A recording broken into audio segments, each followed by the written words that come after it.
अध्यक्ष महोदय, मत्स्य विकास मंत्र्यांनी जरा माझं ऐकून घ्यावं, कालच्यासारखं नको. मी तुम्हाला तुम्ही निवेदन केलं त्याच्याबद्दल मी बोलतोच, परंतु आपण माझ्याकडे 2014 साली शेवटच्या टप्प्यामध्ये कॅबिनेट मंत्रीपद आलं होतं, बस 2.5-3-4 महिन्याकरता आलं होतं.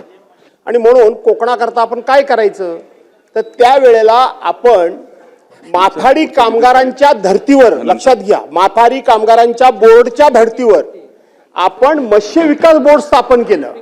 का केलं, तर आपण आता सांगितल्याप्रमाणे 1 जून, आपण 23 जुलै बोललात, माझं लक्ष होतं, पण माझ्या माहितीप्रमाणे 1 जून ते 1 ऑगस्ट असेल तर बघा तुम्ही, कन्फर्म करा, परंतु 1 जून ते 1 जुलै आपण मासेमारी बंद करतो. त्यावेळेला राधाकृष्ण विखे पाटील साहेब, या मासेमार बांधवांना काय उत्पन्नाचं साधन आहे? काही उत्पन्नाचं साधन नाही.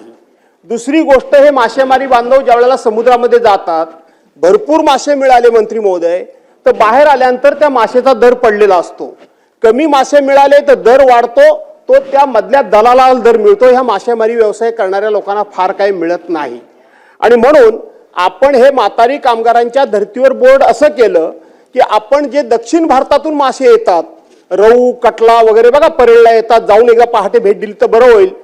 तो बाहेरून येणारा सगळा मासा, त्याच्यावर आपण रॉयल्टी बसवली. पंचतारांकित हॉटेलला बासा वगैरे असले काहीतरी मासे येतात बघा, त्याला आपण रॉयल्टी बसवली. आणि ती रॉयल्टी सरकारी मत्स्य विकास बोर्डाच्या माध्यमातून वसूल करून ती मच्छीमारांना देण्याचा कायद्यामध्ये तरतूद केली. नुसतं वरवर घोषणा किंवा आपण असं काही केलं नाही, तर कायद्यामध्ये तरतूद केली.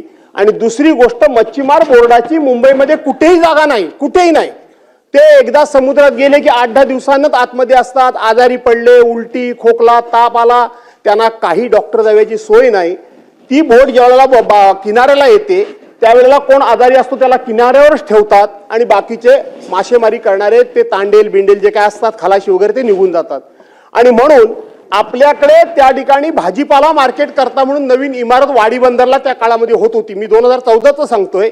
त्यातला एक फ्लोर आपण ह्या मत्स्य विकासाकरता कायद्यामध्ये आणि त्या बोर्डाबरोबर चर्चा करून सरकारी नियम म्हणून आपण त्या ठिकाणी ठेवलाय.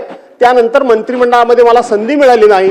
आपण कोकणातले मंत्री आहात आणि म्हणून माझी आपल्याकडून अपेक्षा आहे की आपण ह्या बोर्डाची पाहिजे, माझी गरज असेल तर मला बोलवा, न पेक्षा त्या बोर्डाची काय माहिती आहे ती संपूर्णपणे घ्या.